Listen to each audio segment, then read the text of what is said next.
The last pitfall I'm really seeing is that people are maybe not documenting as much as they should. So this is where we need to document every single thing, especially on those FTE exemptions. And especially if you think you qualify for any safe harbors, you need to be able to prove it. Okay. So keep all of your documentation. Your bank will ask for very specific documentation. They'll ask for payroll reports and 941s and your state and local tax forms, and they'll ask for rent stuff, and they'll ask for your lease, and they'll ask for very specific documents.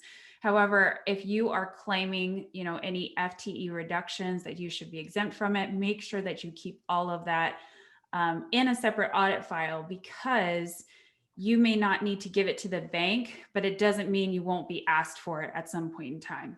Okay, so we want to go ahead and do that now, because we don't want to be trying to document this loan next year or 2 years from now or 3 years from now when the SBA audits start. Okay.